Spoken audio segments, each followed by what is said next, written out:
The story of our podcast is not for the faint of heart. If someone told you it was a successful series, if somebody said we were the best podcast on the internet, somebody lied. But you can course correct this by web slinging over to patreon.com/WithCessCastProductions. For less than the cost of selling film rights to your most successful IP to a competing studio, you can support our show. Bonus content, early releases, and so much more. Again, that's patreon.com/WithCessCastProductions. Enjoy the show.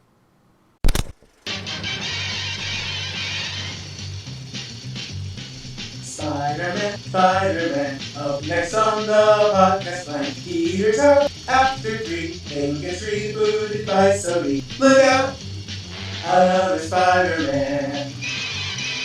Leave a like and subscribe if you can dig on the spot. Can you donate to our sub? $1 would be enough. And us, it's the After Credits Cast. Welcome to the After Credits Podcast, the only film podcast to demand more pictures of Spider-Man. I don't care that we're not a visual medium. Then bring me sound bites of Spider-Man. With me today, I've got the wall-crawling menace himself, the writer-man. That's me webbing something. Me, I'm your host, AJ Jonah Weseskerson, and we are joined by our special guest today, the Green Nelson, trademarked. I look like the Goblin, too. Ugly face. You can follow us on any of your platforms of choices. It includes Patreon, and it includes YouTube, Peepa, Apple Podcasts, Google Play, Stitcher, TuneIn, Podcast Addict, and if you Google us, you'll find us in many, many other places. Just give it a shot, and on with today's episode. Welcome to the Spider-Man season.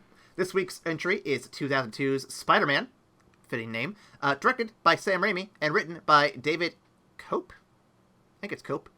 Yeah. Spider-Man grossed a worldwide total of $825 million, which is 6 times what it cost. Good show. Good show. And they thought the comic book adaptations were dead in 2002. Ha! Shows what they know. The cast includes Joe Manganiello, which I think we actually saw him in another movie recently. Wasn't that... Where the hell? No, wasn't. Where was Joe Manganiello? Where? Wasn't he in one of the Mortal Kombats? No, he was in Rampage. But where was Joe in Spider-Man? Oh, whoa, are you serious? Yeah, dude, he's Flash Thompson. Oh! Yeah, it doesn't look like him because he's he's so super young. Yeah. Oh my god, that's blowing my mind. Yeah, dude. Yo, I'm gonna be useless the rest of this podcast. Oh my god, I just had a stroke. Holy shit, he was a baby. He was, yeah. We also can't forget, of course. Continue, please. Oh my god. We also can't forget, of course, of Rosemary Harris, Cliff Robertson, James Fuckboy Franco, Kirsten Dunst, Tobey Maguire, and the ever-talented J.K. Simmons, and the true hero of this film, Willem fucking Dafoe. That is platinum every time I see that man. Every single time. So, Ryan, I have to put The Lighthouse on our future list to watch, because that's one of his more recent things, and it looks pretty baller. That's the black and white... It's the black and white... Lovecraftian horror film, right? Yeah, it's the black and white Cthulhu movie he does with the kids from Twilight, yeah. Man, but I gotta. It's Willem Dafoe. It's Willem Dafoe. Oh, yeah. Speaking of Willem Dafoe, this movie got some awards. Maybe not for Willem Dafoe, but honestly, he should have got all of them. But we did get Best Music from the Academy of Sci-Fi, Fantasy, and Horror, a Bogey Award from the German Bogey Awards, Best Actress to Kirsten Dunst from the Empire Awards UK. She also took Best TNA of the Year from the Golden Schmoes. Not really sure if that's an award, but it's a thing. And, you know, the rain scene. What else can I say? Anyway, keep going. I mean, her nipples are quite prominent. Yep.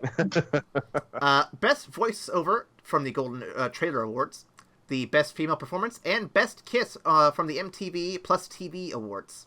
It's an iconic kiss, man. No lie. Yeah, it really is. It really is. When they won. Willem Dafoe, of course, won Best Supporting Actor from the New York Film Critics. Yep. And multiple choice awards gave this Best Film of the Year, which should go without saying. Yeah, no, this was a dynamite smash when it came out. Oh my god. Yeah. And speaking of dynamite smashes, Ryan, I think you have some fun facts for us. Oh yes, I do have them. 5, in fact, 5 dynamite fun facts for you. The first of which, this is the first film to gross 100 million in its opening weekend alone. At the time, no movie had ever done so, even when adjusted for inflation. Fuck yeah, it did. Yeah. I remember when I went to see this. Everybody went to the movies to see this. Damn right. God. All right. Now, next up, the scene where Peter Parker catches Mary Jane's lunch on the tray involved no CGI. With the help of a sticky substance to keep the tray planted on his hand, eventually, after about 156 times, but eventually, Tobey Maguire performed the stunt exactly as seen on film. That is incredible. That's my boy. Yeah.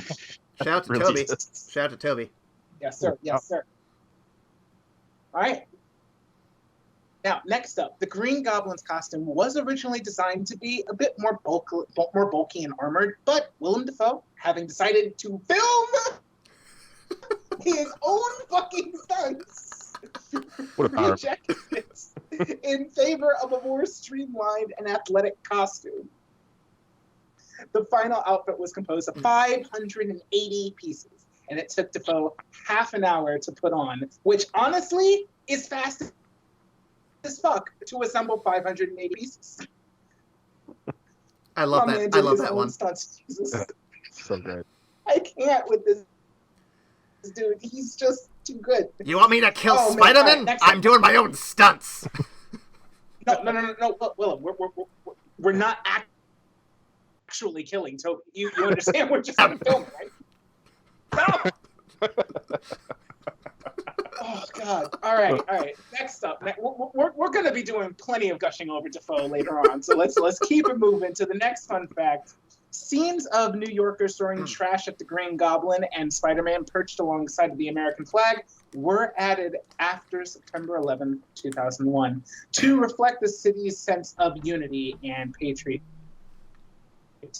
which I didn't catch as being connected, but it makes a lot of sense after the fact. Well, Ryan. Yep. Let me interject here. Did you ever see the trailer that came out before 9/11 happened? No, you beat me to it. I haven't. You beat me to it. So there is a trailer you can find on YouTube, and it has Spider-Man catching a helicopter in between the two Twin Towers. Oh, man. Also, But they had to take whatever happened in that part of the movie out because, obviously.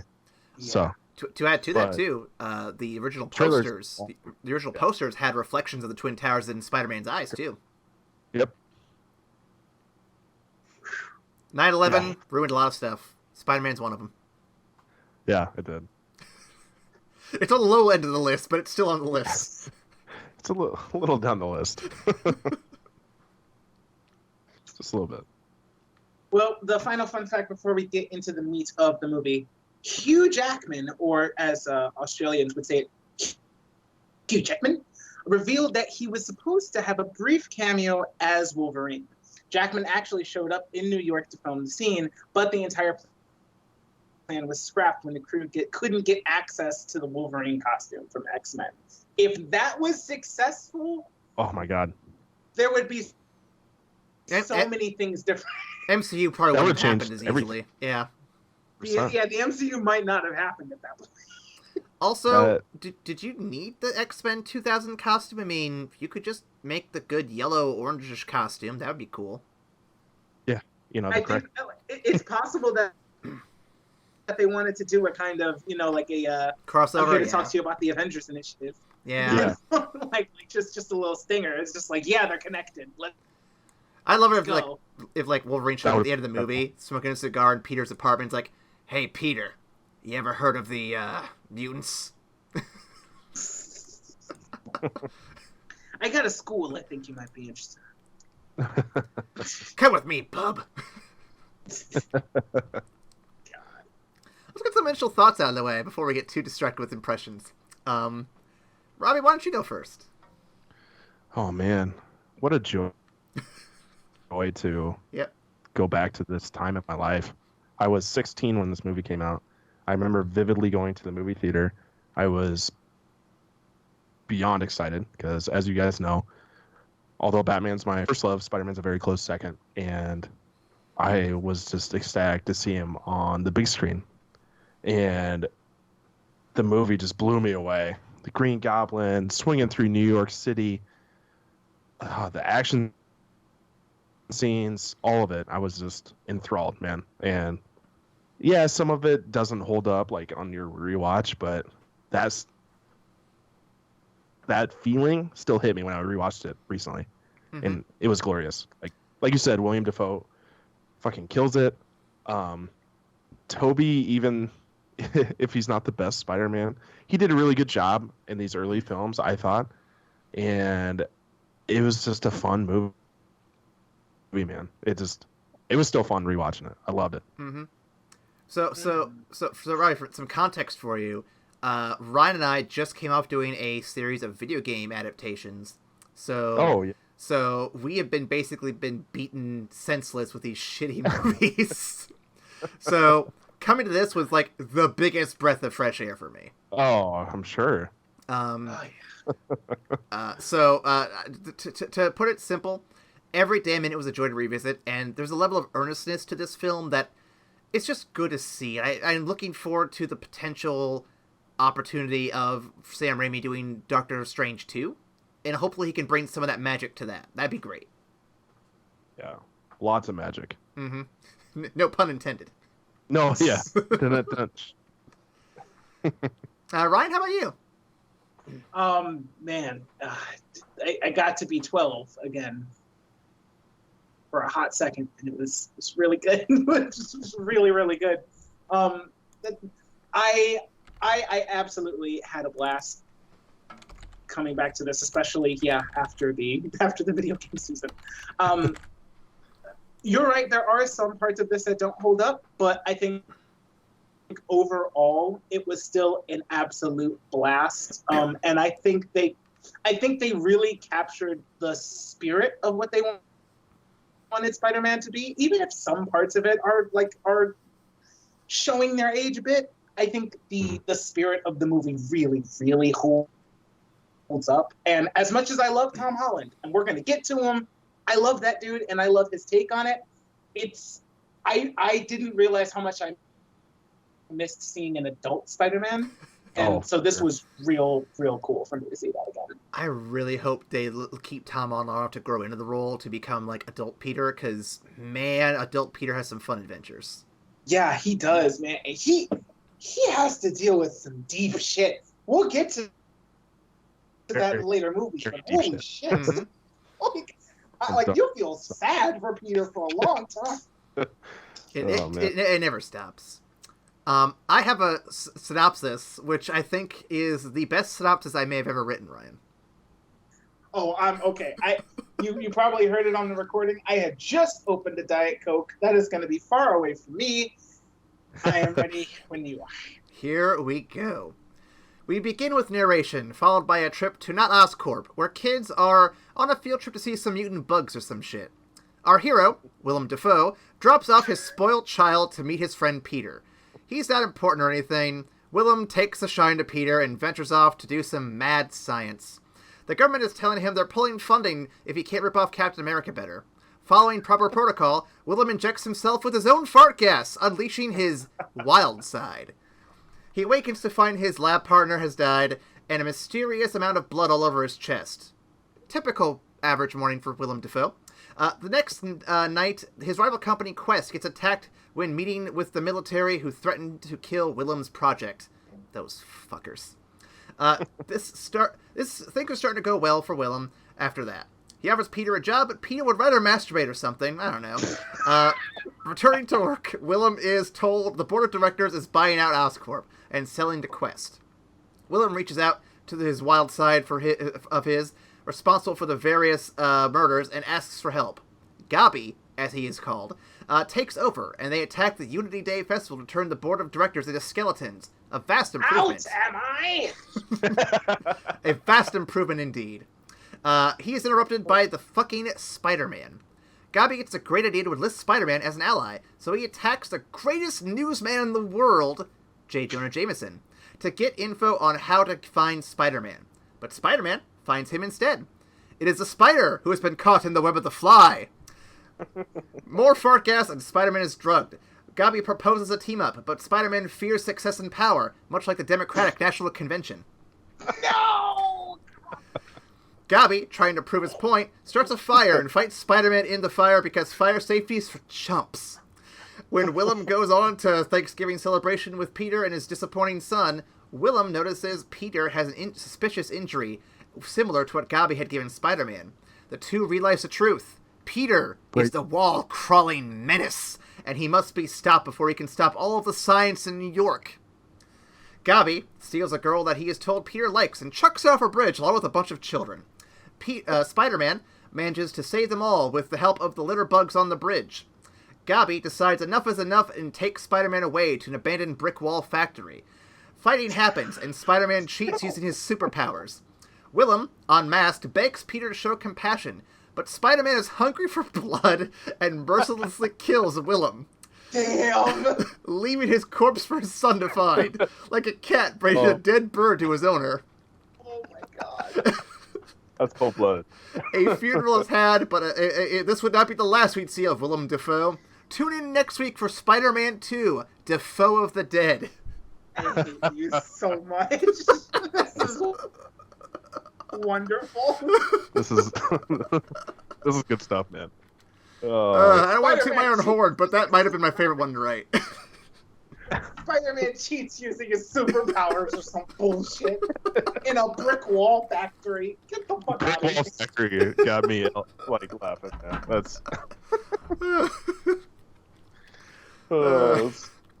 Oh shit! All right. So all right. let's get to the nitty gritty, guys. What did you really think of this one? Defoe is just golden. I'm sorry. He's just so bad. You can hate Tobey Maguire's Like, Peter as much as you aside want. from- This is the definitive Goblin, though, without question. Oh yeah. Oh yeah. I don't even know how. Redo the Green Goblin if they try. Honestly. Oh, they do, and it's terrible. Oh yeah, we'll get to that. We'll get there.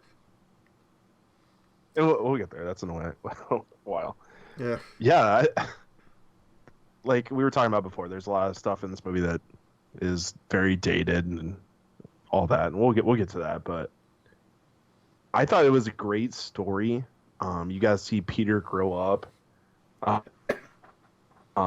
very quickly after his Uncle Ben dies, and become Spider-Man, become the hero he was meant to be after becoming Spider-Man, and you got to see Norman Osborn become the Green Goblin, like his descent into madness, but you still see how much he cared about his son, Harry, because he didn't want him to know that he was a Green Goblin. And then having that tie in the end of Harry seeing Spider-Man and having that, this is what's next. I thought it was a really well put together story with a tie to the end too. It's a really good setup for what's to come. I love every minute of it. Yeah. Yeah, I mean that's the big thing that strikes me about this early trilogy. Like we said, there are parts of it that don't hold up and that aren't amazingly acted, but for the most part, the focus, or a big focus of the movie, is the storytelling and the sheer dramatic power brought to it by the actors. Like, say what you will about Tobey Maguire, there are some scenes where he's really bringing it. He's really dialing it in, and you can see him evolve as an actor from this one to number two. Number two, he does some really good dramatic work, and I can't wait till we talk about that next week. But for this one, just as out there and as zany as Willem Dafoe is, his acting work is insane. It's impeccable. I think seeing him converse with the Goblin in the mirror for the first time It's really good. is one of the best dramatic scenes because you can literally see his face change as he swaps between roles. There's a brief period of time before they start doing the swap where they're like, we have the camera just on him, then we have the camera on him in the mirror, and then we cut in between. But there's a brief amount of time where you see essentially him doing the whole thing in the mirror, and you can just see his face change as he assumes both of the roles, and they're so subtle and they're so well done that you really believe he's two people at that point. It's oh god, I forgot how good it was. Absolutely.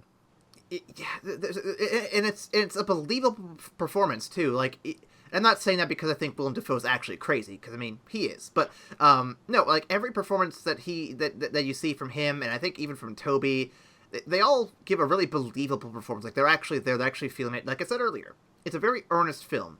It wears its emotions on its sleeves, and it's not afraid to just let it all belt out. Yes, 100%. Oh man.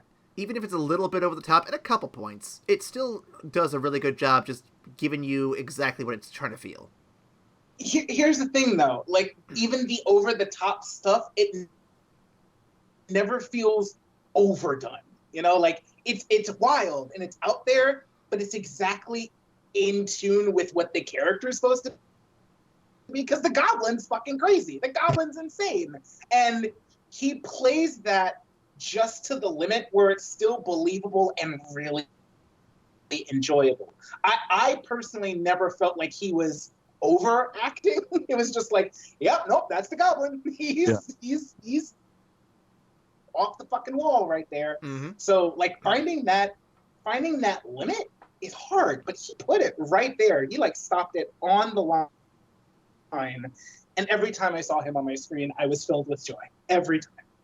Well, and to piggyback on what you're saying, Ryan, like he doesn't like Defoe knows he's in a comic book movie, and he just nails it. I mean, that's who the character's supposed to be. It's the Goblin's a psycho, especially when he goes full Goblin, and you get to see that, but it's not like just absolutely zany over the top. It's he's still acting, but it's a comic book movie. He's supposed to be this way. You know what I mean? Yeah. So, Yeah, I think the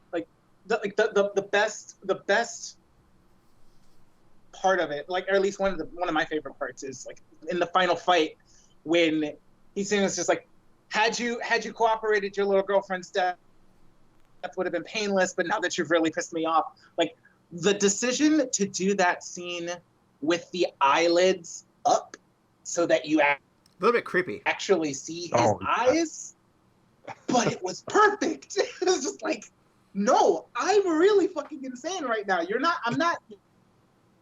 acting to a mask. You're acting to a dude who, after this, is gonna terrorize your girlfriend and then kill her slowly. You can see his mouth moving, and like I can picture Willem Dafoe's face doing all of this, and it's just like, holy shit. God. I want to add to that too. The moment in the beginning where he goes into the chamber, gets gassed up and everything, the moment he jumps onto that ledge and has that like fucking psychotic like smile on his face, like I'm like, I just clapped. I'm like, yep, this is what I'm here for. You sold me already. This is it. it's almost too bad that they couldn't have just like painted his face, so then we could still see every expression he makes when he has a mask on. Like, did the actual like outfit where he has like basically the cloth hat thing, right? The mask. I don't know. I will say the costume they picked for him, not my favorite choice, but they make it work and it's fine. Yeah, but I definitely agree the classic look would have been pretty fun. Oh, especially with Defoe, he would have just nailed it. So I guess let's backtrack a bit here. I'll skip the questions here because I want to get this one since we're on the Goblin. Was it wise to start with the Green Goblin as your first main antagonist? Or do you think it would have been better to build up to him? Why or why not? Ooh, that's a good question. I'm back and forth on this all the time.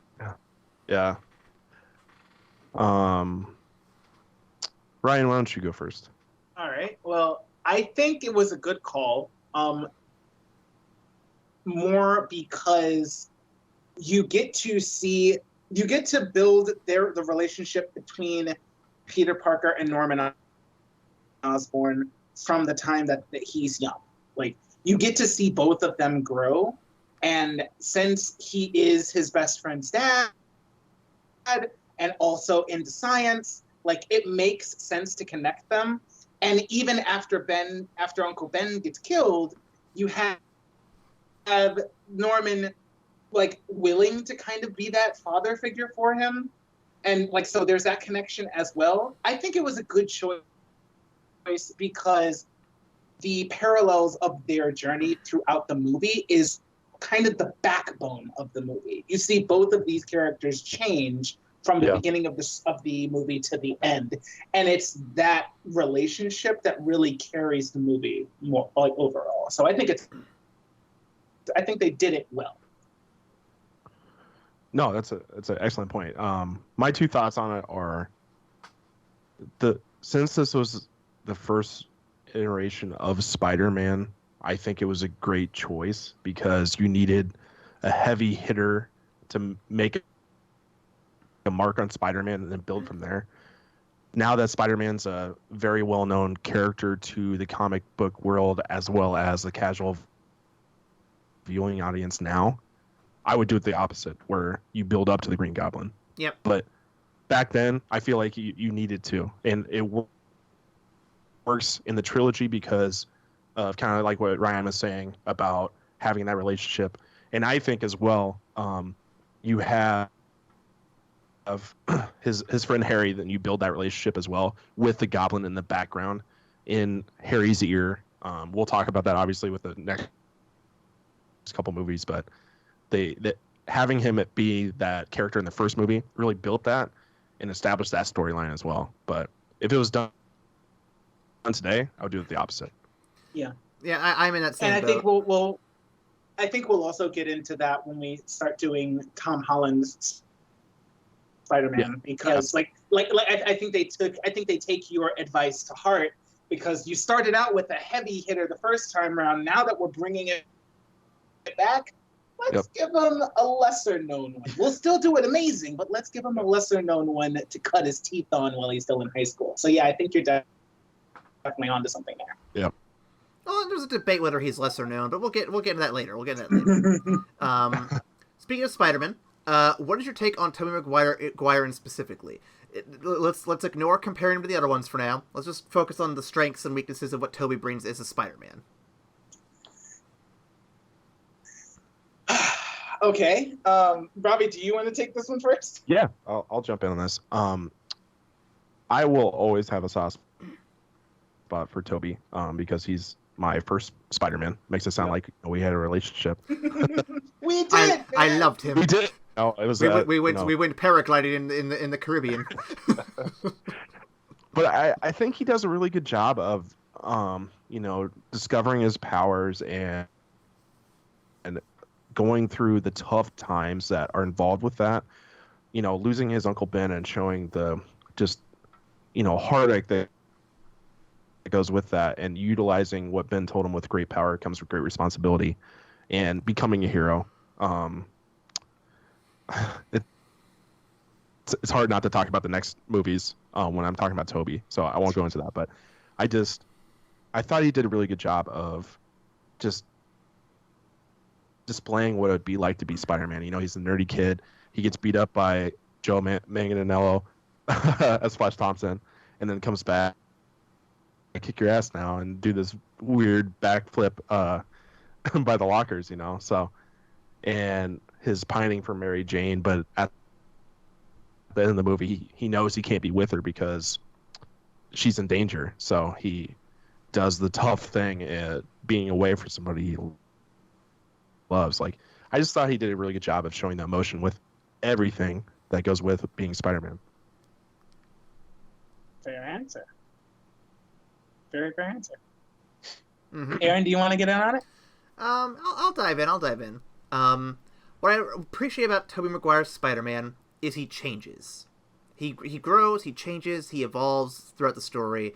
I mean, we see it parallel to Green Goblin, as we mentioned already, but like, it's the traditional arc that Spider-Man's always had, and it's the one that works best. He starts out as a nerd, disrespected, beat up, and as he grows, he becomes more confident, and the mask helps him kind of find that confidence. It gains him this persona, if you will. I guess I'm going to relate everything to persona, Ryan. Just calm down. He gains a persona. I said nothing. He gains a persona and becomes this new, more confident version of himself, a fully realized Peter Parker. And it's because of Spider-Man he's able to do it. And Atlas, if you're listening and want to do an American-based version of Persona, superheroes as the personas of characters would be pretty cool. Just hear me out here. Anyway, no, so seeing that happen is pretty cool. And I'm not going to compare other Spider-Man to it, but let's just say it's not something we see super often. More on that later. Also, like I said earlier in this, the earnestness and the feelings being worn on the sleeves, Tobey kind of has that in spades. He's fucking pretty much just an emotional roller coaster the whole way through. A couple times it's a little much, but most of the time it fits pretty well. All right. I feel that. I think Tobey Maguire is the dopiest fucking Spider-Man I've ever seen. I love him. I love him dearly. He absolutely captures that lovable geek vibe. And I wholeheartedly believed him as the kid that was picked on all the time. But like you said, he does have the acting skill, the dramatic skill to really pull off a Peter Parker at varying parts of his life. And I think that was the focus that they wanted to go for the original trilogy. It's like, we want to tell like the saga of Peter Parker, damn near. Like we want to show him like at all parts of his life. And this is a really, really good start.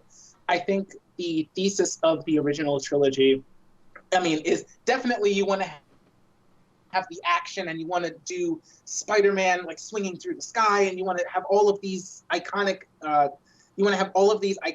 bits to the character. But I think the main focus of all of the three movies, or at least what they were focused on in the first two, we'll get to that later, is like the drama beats of these stories. And I think it really shows in how the characters are brought to life, how they're portrayed, and in how the stories are handled. So I think if you're looking for a dramatic Spider-Man, Tobey Maguire was definitely the way to go. And I think they picked him based on that. I could see that. I do have concerns about that in later films, but we'll get to that. I think Spider-Man... Yeah, I think we're both on the same page with that later film. Yep. Well, we'll get there. We'll get there.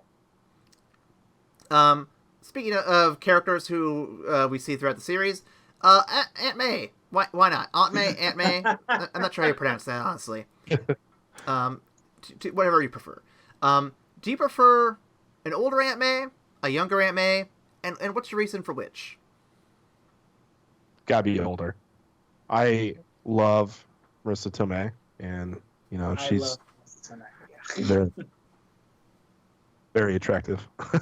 However, Aunt May's not supposed to be hot, man. Like, she's the older woman, like the older caretaker. She's always been that way. Comics, cartoons, whatever it might be. So that's what I've always associated with.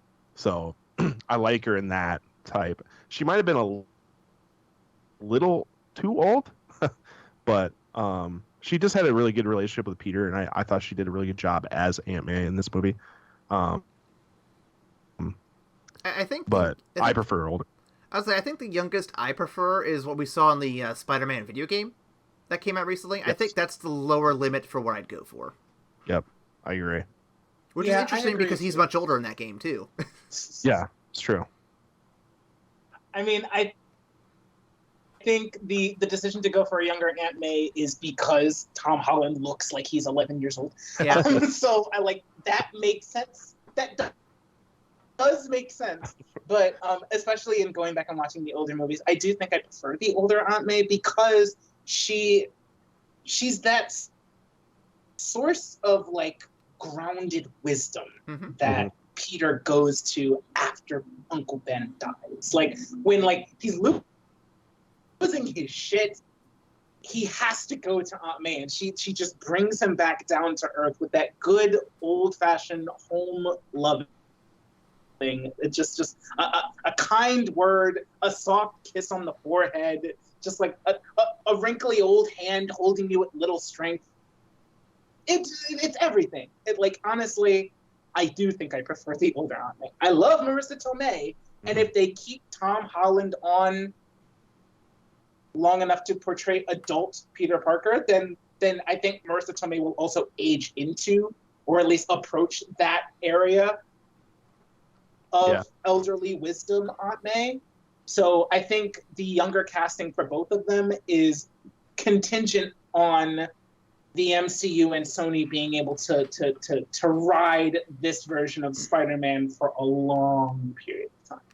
Well, and the other thing I want to mention too, I feel like Aunt May in this film and this trilogy, and I guess to an extent Uncle Ben as well, because, well, obvious reasons, they feel more central and relevant to Peter's life and his story here than they do in any of the other trilogies or other films. Obviously, Uncle Ben is not even really mentioned in the Tom Holland movie, so that's kind of a, that's kind of a black eye there. But conscious choice, I think. Well, let me finish. We'll hold on. Well, let me finish. But no.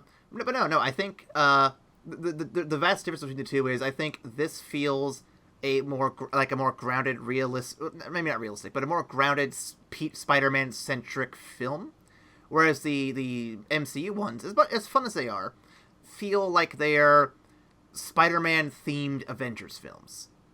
100%. Yeah, I feel that.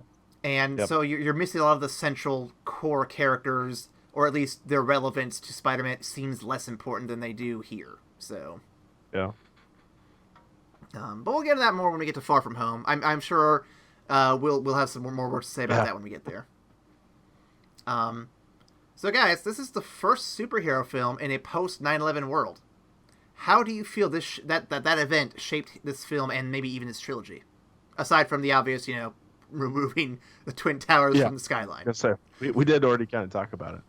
But I mean more like on a thematic scale. They definitely injected more patriotism into this, specifically this film. I felt like, with the American flag and that sort of thing. I don't know. I think it needed to be a movie that was very inspired hope, and Spider-Man was supposed to be hope that everything's gonna be okay again. And I think they did a good job of that. It's just it was really hard, like people didn't. I don't know. I don't know the best way to say it, but I think they were trying to insert that hopefulness as well as some patriotism themes into the movie to make you feel like, we're gonna be okay again. New York City, we got this. So I hear you. Ryan, you want to dive in on this one? I think if any superhero movie was going to be made directly after 9/11, I'm really glad it was Spider-Man.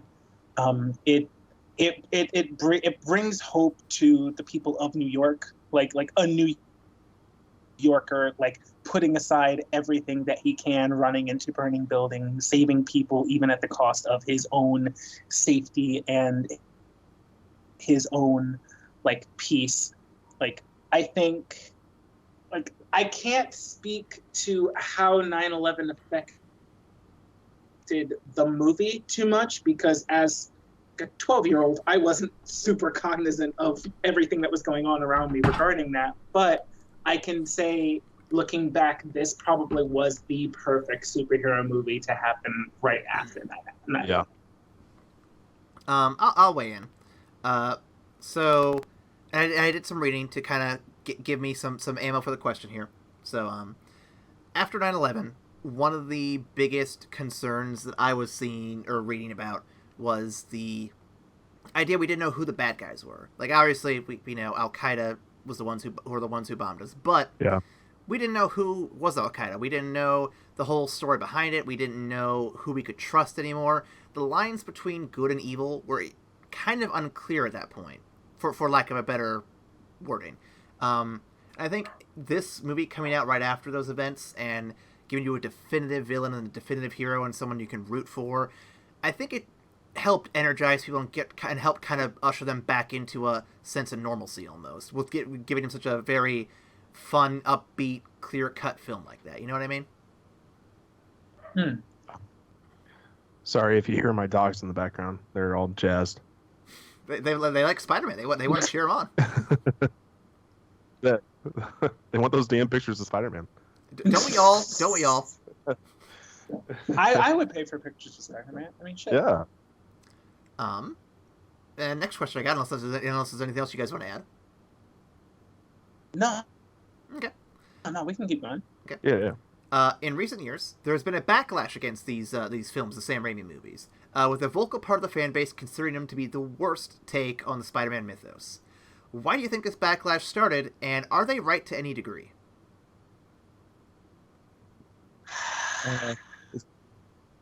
I mean, I think all of that hate is on Spider-Man 3, honestly.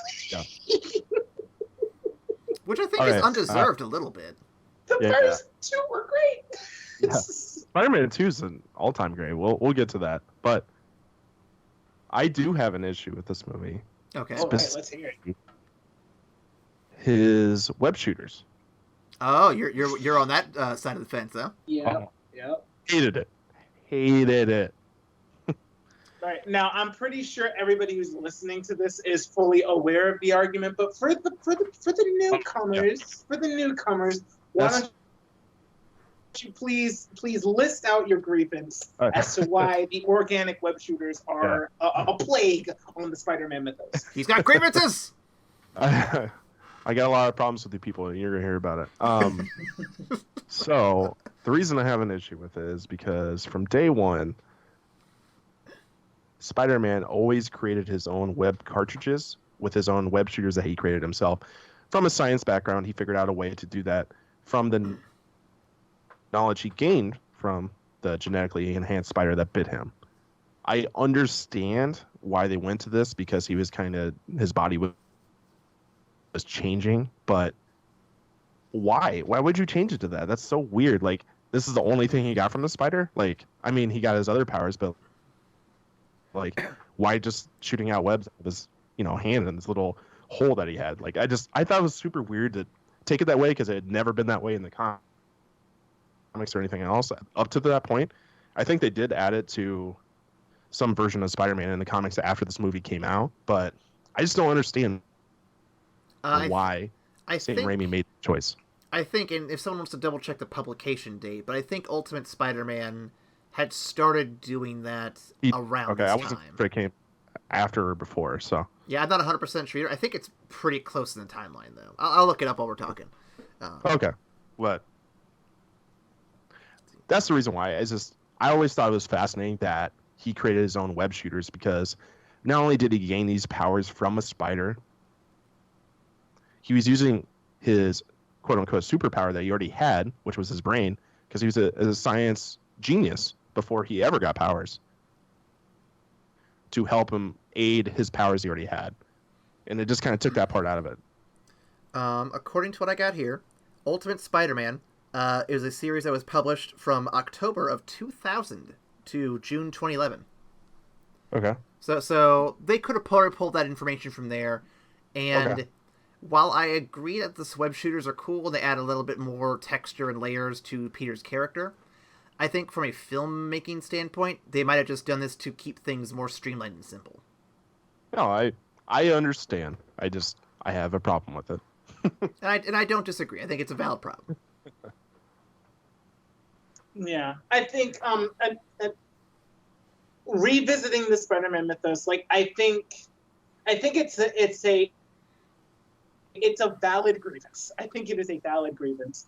I think a conscious decision was made to not focus so much on Peter's scholarly pursuits, but instead focus on just like the other aspects of the story, which again does take away a big part of why Spider-Man is really, really good, because not only is he really powerful and damn near impossible to hit and can still like get hit with a truck and still keep on ticking, he's also brilliant. He's also really clever and ingenuitive, and I think they recognize the fact that they should have had that by emphasizing it in the later takes on the movies.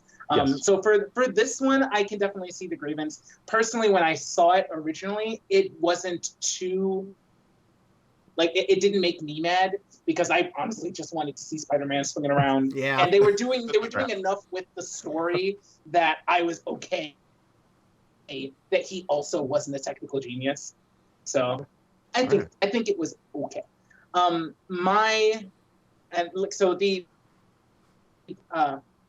backlash as like the worst take of the Spider-Man story, like this particular trilogy, I think that might be part of it, and I think that's a fair argument. I would not by any means say this is the worst take on it. I don't think it's perfect, but I also think it was the first swing at it on the big stage, and I think on the big screen, and I think for a first attempt, this is pretty fucking good. I think every scene where Spider-Man starts swinging through the city is just a dream come true. It is an actual dream placed on the screen, and everybody gets to live out their dreams of seeing Spider-Man just swing through the city. And I think they just make that bit better and better and better with each movie that they did. I think the dramatic power that was brought to the trilogy really, really shows, and you can see that in the performances from Willem Dafoe, from Tobey Maguire, from Kirsten Dunst, and a little bit from James Franco, kind of. But Rosemary Harris, goddamn, she's a great actress. No, I think by far this is not the worst adaptation of Spider-Man. I think people are just... I think the people that are saying that are just really, really happy about Tom Holland's Spider-Man for good reason, because he's a fantastic take on it. But that doesn't mean this was horrible. It means this was the first shot at it, and they've had a lot of time to get better. So, like in between. I think you're right that people love Tom Holland, but I think this backlash started before Tom Holland with the amazing duology, I guess, if you want to put it that way. And so we're not going to get into those debates now. We have a whole special podcast planned for those, don't you worry. But no, I think a lot of the backlash might come down to just your preference on your iteration of Spider-Man. Because there are three very different takes on it. You have this more adult, older one with a bit more focus on the emotional side of being Peter. You've got the middle one who I'd say is middle in terms of the age, for sure. And he...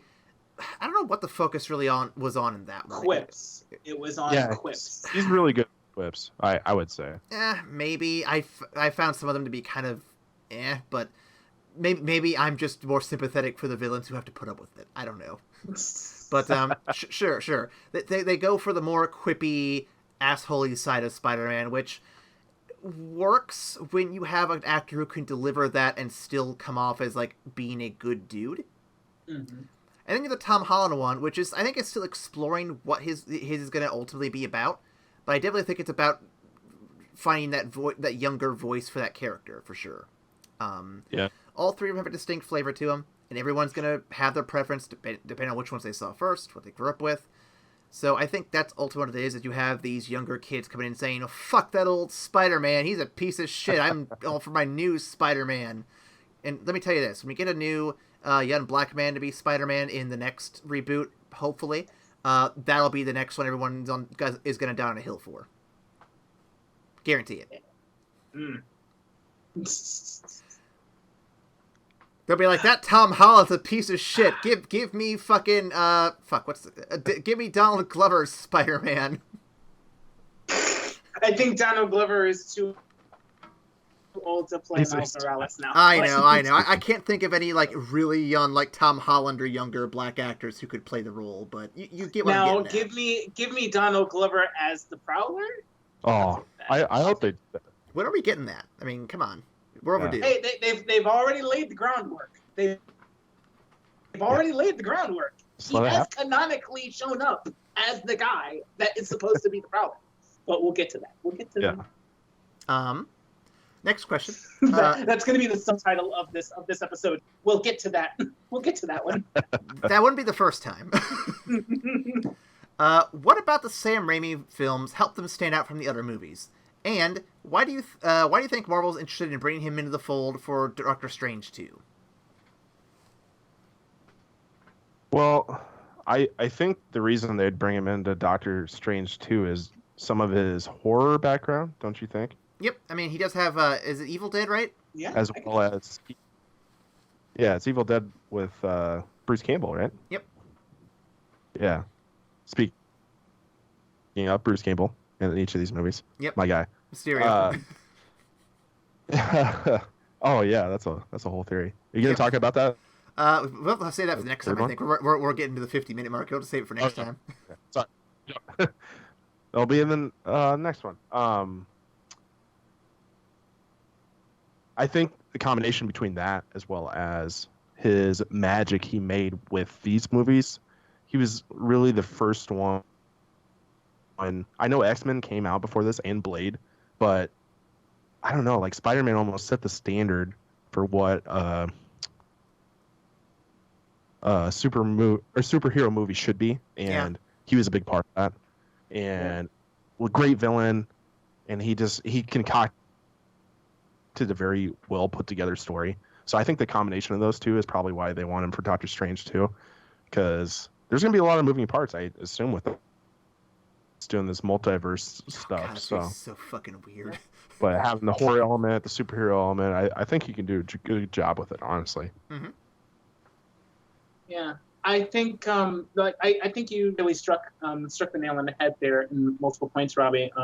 Like Spider-Man is the first movie, or is like one of the earliest movies that you went to and you felt like it was a comic book movie. Like you felt it was a comic book movie. Blade just felt like a really awesome movie. Yeah. And although you knew X-Men was a comic, it didn't have that comic feel. They were going for something more Matrixy, gritty and muted in tone, kind of Matrixy. And I'm like, that was its own thing, and Bryan Singer was trying it out. Okay, and that happened, and that was fine. But yeah, Spider-Man went into it and said, no, this is a fucking comic book movie. We're putting the comic on the screen, and that's what we're doing. That's what we're aiming for. And I feel like that's great. I think Sam Raimi, definitely because of his horror background, but I think I also am looking forward to seeing some more dramatic focus, if they are going to go that route. I mean, like they said that the multiverse of madness is going to be kind of like more likened to a horror film, or like more like have more horror elements to it. So rather than just being like big and bombastic, I think they'll also focus on some of those more subtler turns to increase the tension. And I think both in this one and in Spider-Man 2, which we'll talk about shortly, like he does a lot of camera work and directorial, and his directorial style really focuses on amping up the tension even when superhero shit isn't going on. So it keeps you engaged in several different ways throughout the whole movie. So it's not just waiting for him to put the suit on and do the other shit. So I hope that in the new Doctor Strange, while I definitely want to see more magic shit, and I definitely want to see the multiverse, I want to go all around, I also am hoping that there will be beats where it's not about that, but rather the characters as well, and that those will be as engrossing as the comic book shit that's also happening. especially considering that in the first Doctor Strange, I don't feel like I really got a good grasp of some of those side characters. Like, it was merely just kind of Benedict Cumberbatch just acting around a green screen most of the time. And I'm not complaining. It was Benedict Cumberbatch and Chiwetel Ejiofor. Yes. It was like those two guys that got to develop their characters. Everybody else was just, oh yeah, and magic is a thing, and we're all sorcerers. Yay! I'm like, yeah. cool. That'll be fun. I'm looking forward to it. Last question. This is a question I think will be present throughout the whole entire series. Are Jameson's criticisms of Spider-Man unfounded? Why or why not?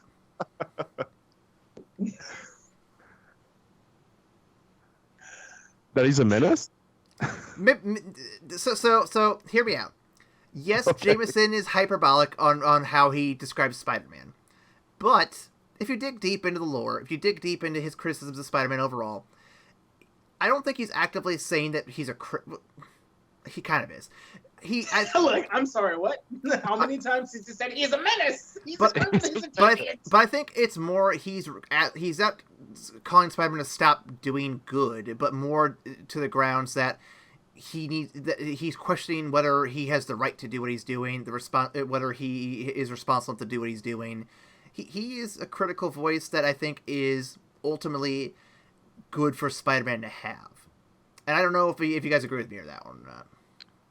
I think that's a generous. I think that's in line. Hold on. Let me rephrase it. I think that's the spirit. That might be the spirit of comic book Jameson, where you get a lot more time with his character to really get into the meat of that.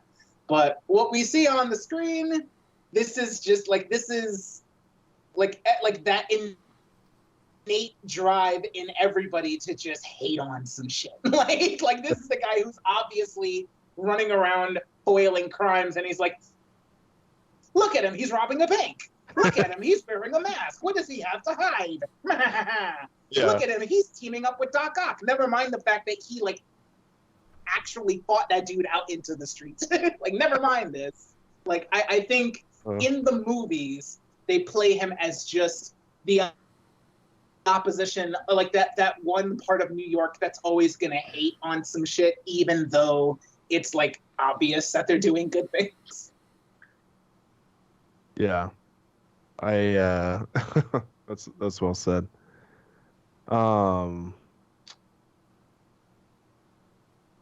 This is probably gonna sound bad if I say it. Oh, I can't wait! No, say it! Well, Spider-Man is responsible for getting his Uncle Ben killed. Ooh. So, great. Fuck you, Spider-Man. You get your uncle dead. The one time. Ryan, he only has one uncle. You can only do it once. Yep. Yeah, you can only do it once. It's a hard ass lesson to learn, man. The one time you just decided to be a dickhead, your uncle gets killed. Oh well, I guess I can't be human. I just have to be the gold standard at all times. Otherwise, my family gets killed. Thanks. Hey, great power comes great responsibility. You learn it the hard way.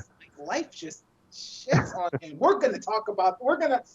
That's gonna be everything I talk about for Spider-Man 2. It's just the trials and tribulations of Peter Parker. Fate hates this man for some odd reason. But yeah, no, you're right. That is one thing that we can, albeit unintentionally, but we can lay that on his feet. He did let the dude go that ended up killing Uncle Ben. That is canon. Oh. Well, on top of that too, he lied to Uncle Ben about where he was going. He wouldn't have been there at all if it hadn't been for that. Well, I mean, Uncle Ben also didn't have to drive him. If we're going to go that way, he was going to take the train and just do his own shit. Well, Peter didn't have to live under their roof. He could have just fucking lived on the street for him shit. Oh man. Yeah, Peter Parker's an asshole because he had people to take care of him. Yep. It's his fault for being an orphan, I guess. Anyway. Just like Batman. Fucking couldn't sit in a play for more than 20 minutes. Oh, they always learn the hard way. Dang. Just quickly, kind of what Ryan said. I think with your point, Aaron, is that J. Jonah Jameson in the comics, you could definitely make this argument that his point of view is possible, but I think in the movies he's just drinking the haterade and he just wants to hate on Spider-Man. I think that's very accurate. I will say, I do think that you guys brought up a good point. They do exaggerate his character to that extreme. And I think if they had gotten more movies out of it, they might have been able to dive deeper into his character. Maybe. Yep. But they never got the opportunity. Very much. Well, that's all the questions I have for this one. Anyone else have any questions they want to throw in there? Yes. Yes. 2 things. Can we talk about the Macy Gray awkward music scene? Bring it on. What do you got? What do you got? Oh my god. Like, okay, so I understand it was, 2001, 2002. And I guess she was popular at the time, but you really chose her to do this weird music scene? Listen, Robbie. Listen, we were on a budget when we made the movie. We couldn't afford NSYNC at the time, so we just went with the next best thing. I would have been fine with NSYNC or Backstreet Boys or something. Like, you had Macy Gray. Oh my god, it was so bad. And I had to cringe when I watched it again. I literally laughed out loud. But she was cheap, Robbie. She actually paid us to be in the movie. In that same scene.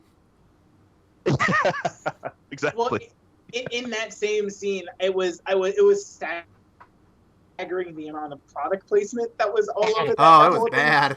Do you guys remember Singular? Do you guys remember the little orange man? The wireless service? Holy shit, I did a double take. I'm like, oh god, it's that old. All right. And that was where Stan Lee's cameo was, right? It was right before she starts singing? It was literally 1 second. Yeah. I think it was right after shit started going down with the Goblin. I think he pulled somebody aside.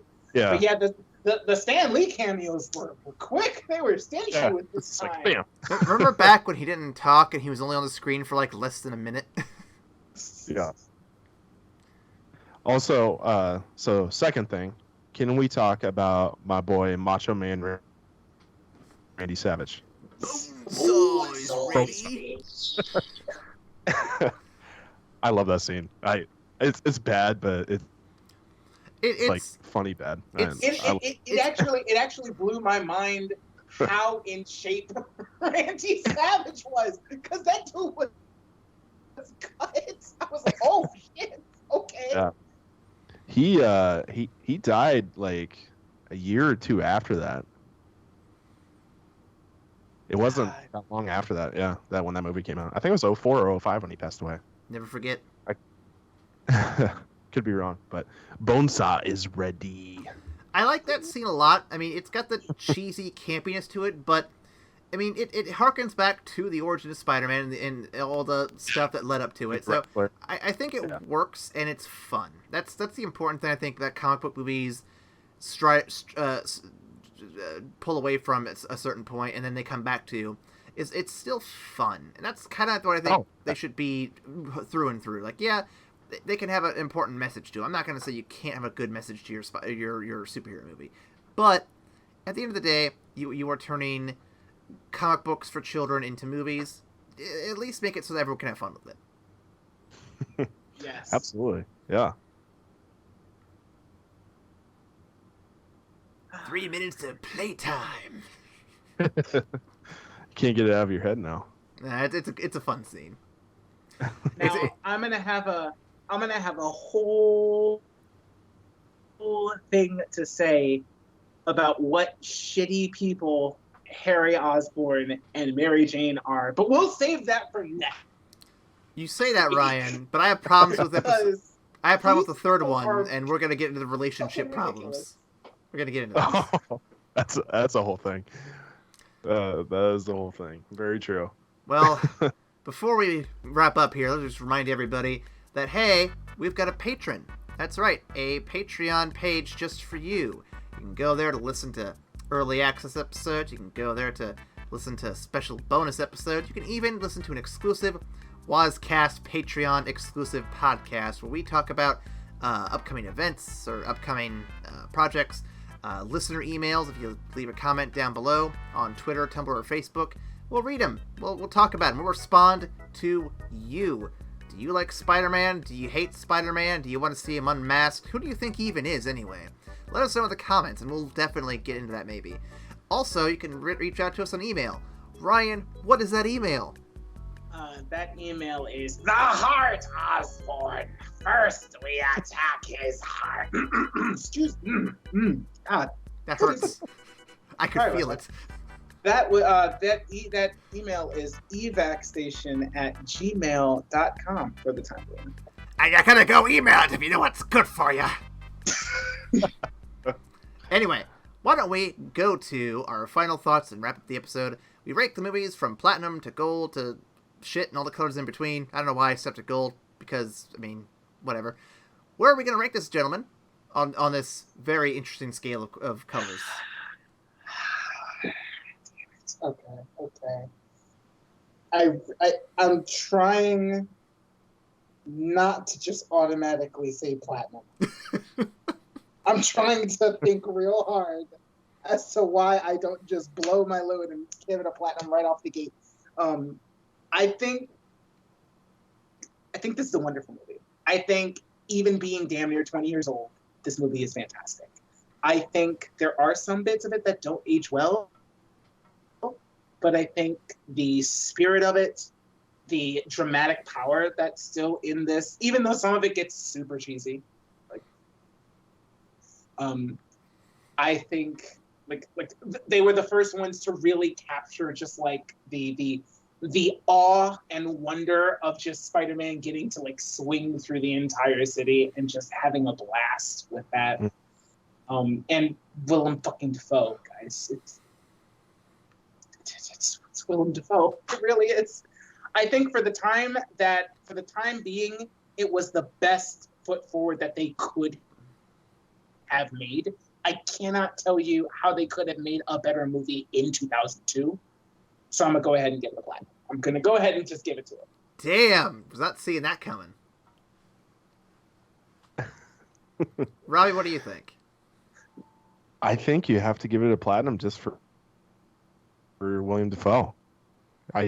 What a way to kick off a trilogy with having this guy just knock it out of the goddamn park. And then to follow it up with Spider-Man 2, which we'll get into next week. Just fantastic. Like, the reason I rate it that high is because you can rewatch it and still have as much fun as you did the first time you watched it. There's some of these comic book movies I feel like you can't, but this one is, I almost had as much fun as I did when I was a 16-year-old rewatching this, honestly. Mm-hmm. So I hear you. Maybe it's not the best movie, but just fun-wise, I have to rate it that high. So here I come with my controversial response. Well, obviously, it's honestly bronze. I mean, guys, honestly, I don't know. I'm thinking maybe a stone. No, I'm kidding. So I'm looking ahead to what we have coming up. And Ryan, you know me. I am very, very selective with who I give my platinums to. Yep, I understand. I encourage this. So looking ahead, I know where I'm thinking I'm going to put a platinum. So I can't give it to this one for sure. As much fun as this is. And this is going to be an act of heresy, I imagine, for some people. But I'm actually going to give this a silver. In comparison to where we're... Indeed, in comparison to where we're going, this is going to get a silver. That makes sense. That does make sense. Because we've done one Spider-Man before on the show, Ryan, and that was Homecoming. And that was a bronze. I definitely think this is a step above that. I think as good as Homecoming is, it lacks the charm that I really respect of this trilogy. Mm-hmm. Or at least the first parts of this trilogy. We'll get to that. Just everyone calm down. Everyone calm down. I know you're all listening. Calm down. It misses the charm. It misses some of the very subtle bits that make this movie work as well as it does. So for that, it is going to be a step above that, but I don't think I can get it higher than that for the reasons we'll get into probably next week. We'll see. Yeah, that's fair. And Ryan, God, Ryan. Hold on. Damn it. Let me think. Hold on, damn it. Because now I'm reconsidering. Hold on. And Ryan, just so you know, next week may not even be my platinum. Oh, fucking twist. God, just.